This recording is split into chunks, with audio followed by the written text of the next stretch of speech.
My name is James Kelly, student SETU, studying the higher diploma in computer science. This is my game. Starts off with a J option pane.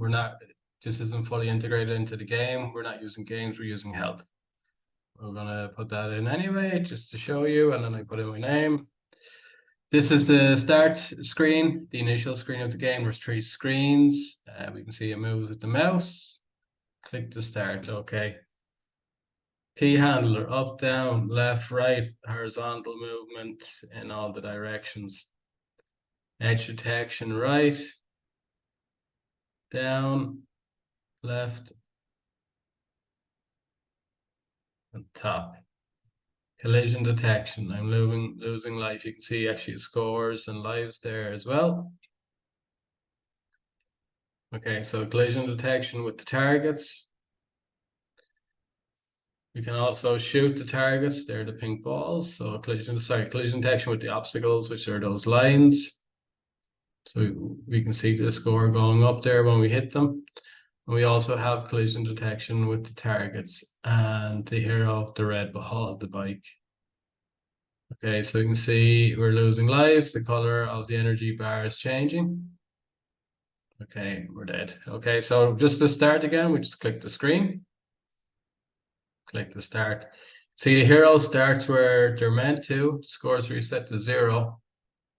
The lives has not come back to 0, so still negative value. And then we can see the targets here have not reset either. Okay, so that's enough for the game. So next one is to talk through the code. So you can see the gameplay, section D, the criteria there around collision detection, around the gameplay. So let's start with the section E and we'll look at the classes. So we have the fields here in the bike class from 3 to 7. We have a constructor in line 10 here to 16. And then we have getters, line 73 to 92. And then we have setters, line 101 to 112, and then 114 to 124. So the setters are more like they're exactly the same thing, except to check 2 different parameters. One is the width, one is the height. In this case, because it's a circle or an ellipse, we're using the same thing. So we can see the values are passed in from the main program. And if they're sensible, we can use them. So if the value is greater than 40 and less than 10 to the width of the screen, we'll use it, or else we're just going to use 50. The bullet class is very, very similar. So we have our fields here, lines 3 to 9. We have our bullet constructor. We have your getters, and again we have our setters, and then most of the other classes have a bit less in them, but they all have fields, and then they either have getters or constructors. If we go into the bike class to talk about section E2, so we'll talk about the methods.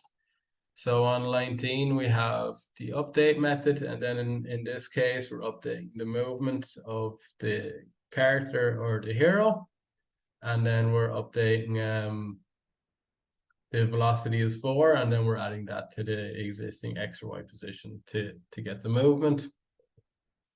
And then we have line 65, we have the display.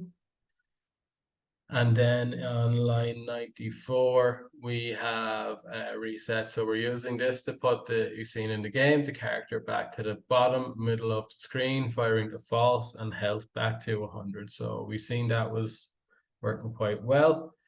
Bullet is very, very similar. So we have, except in this one, we're taking in some Boolean, or not Boolean, floats. So the width, the height, and the start rotation. The start rotation is around the direction that the bullet points. So if you're to advance this game more and be able to move the hero in different ways, which would probably look better if it was in a circle, you can adjust that.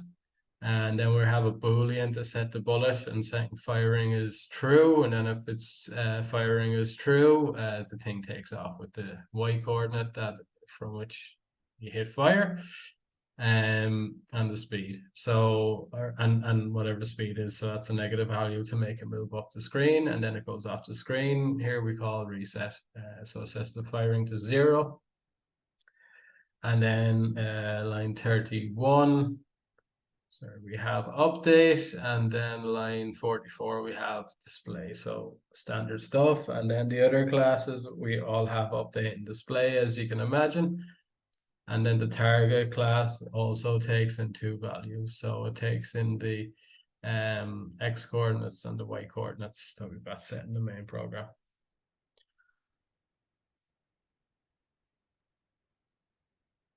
So yeah, that's the methods. And then we have in the main program lines 41 to 46 here. We've got some arrays of objects. They're hard-coded, J option panes not being used. 64, you can see that we're using the length of the arrays to create all the arrays. Here we're using a for loop.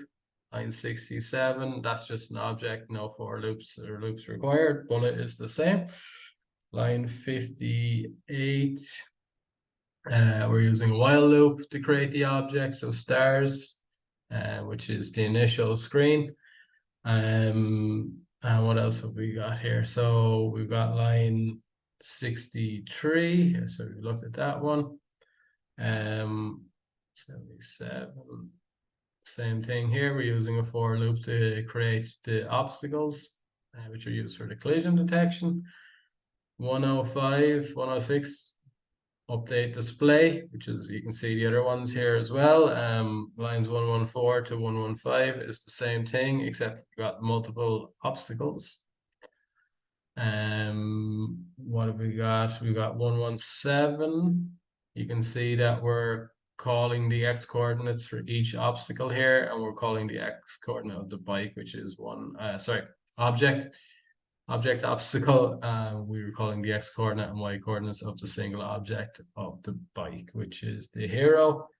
What else? 121. You can see, so 117 to 118, what we're doing is we're using those getters to calculate distances, and then we're calling those crash 1, crash X, 2, crash Y, and then certain situations are met in that the distance between them is less than the radius of the bike. Then we'll call these other methods decrease health and remove life to decrease lives, which you've seen was uncalibrated and going negative, and health, which was working well. 210, we have we're setting a Boolean to bullet to start the chain of events to set off the bullet. And 225, what we're doing is we're getting the X coordinate of the bike and the Y coordinate. So we draw the health bar over the bike so it stays with it. And then 232, we're calling a reset function from the bike to put it back to the starting position of the game, which is the bottom middle. Moving on to section F, data structures. So this first one will be fairly quick. So you can see 41, we're hard coded in 20 obstacles. Same thing with stars and same thing with targets. So we've got object arrays, but we're not using J option pane to populate them. And then F2, if we go to line 58, we're using a while loop to create all the objects in the star object array, and we're using the length here. Same thing with 63, we're using the length, and 77, except one's using a while loop and then 2 for loops. There, line 136, we're using a do while loop, starts up here. So we've got the array of objects, and then we're using the length of the array here too, which is nice. The same thing with line 140 here for targets. 146 and 147, we're again using getters to calculate distances for collisions between the bullet and the targets, and then the targets and the bike. And then 1line64, what we're doing is we're calling a shift down from the targets array. So every time there's edge detection, they move down by their radius.